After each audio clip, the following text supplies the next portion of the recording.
Hi hello welcome back to Yashodarshana YouTube channel. ಇವತ್ತು ಬೆಣ್ಣೆನ ಕರಗಿಸಿ ಶುದ್ಧ ತುಪ್ಪ ಮಾಡೋದು ಹೇಗೆ ಅಂತ ನೋಡೋಣ. ಮೊದಲಿಗೆ ನಾನಿಲ್ಲಿ 2 ಸೇರಷ್ಟು ಬೆಣ್ಣೆನ ಇಟ್ಕೊಂಡಿದ್ದೀನಿ. ಇದನ್ನು ಒಂದು ಪಾತ್ರೆಗೆ ಹಾಕ್ಕೊಂಡು ಸ್ಟವ್ ಆನ್ ಮಾಡಿ ಸ್ಟವ್ ಮೇಲೆ ಇಡ್ತಾ ಇದ್ದೀನಿ. ಈ ಗಟ್ಟಿಯಾದಂತಹ ಬೆಣ್ಣೆ ನೀರು ಥರ ಕರಗಬೇಕು. ಇದಕ್ಕೆ ಒಂದು 4 ಹರಳುಪ್ಪು ಹಾಕೋತಾ ಇದ್ದೀನಿ. ಒಂದು ಚಿಟಿಕೆ ಅರಿಶಿನ ಹಾಕ್ಕೋಬೇಕು.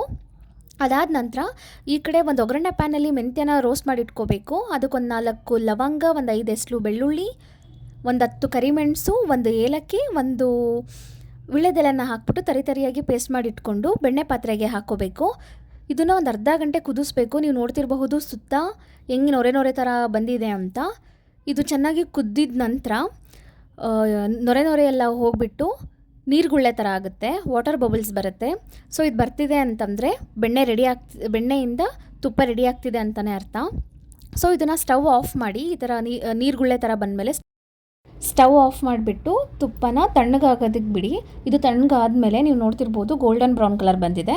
ಇದನ್ನು ಫಿಲ್ಟ್ರ್ ಮಾಡಿಬಿಟ್ಟು ಬಾಕ್ಸ್ಗೆ ಹಾಕಿ ಎತ್ತಿಟ್ಕೊಳ್ಳಿ. ಇವಾಗ ನೀವು ನೋಡ್ತಿರಬಹುದು ಲಿಕ್ವಿಡ್ ಇರೋದೆಲ್ಲ ಸಾಲಿಡ್ ಟೈಪ್ಗಾಗಿದೆ. ಸೊ ಇದು ಎಷ್ಟು ಚೆನ್ನಾಗಿ ಬಂದಿದೆ, ಮರಳಾಗಿ ಬಂದಿದೆ, ತುಂಬ ಚೆನ್ನಾಗಿ ಬಂದಿದೆ. ಫುಲ್ ಘಮ ಅಂತಿದೆ ತುಪ್ಪ. ಸೊ ಇದೇ ಥರ ವೀಡಿಯೋಸ್ನ ನೋಡ್ತೀರಿ, ಸಬ್ಸ್ಕ್ರೈಬ್ ಮಾಡಿ, ಸಪೋರ್ಟ್ ಮಾಡಿ. Thank you.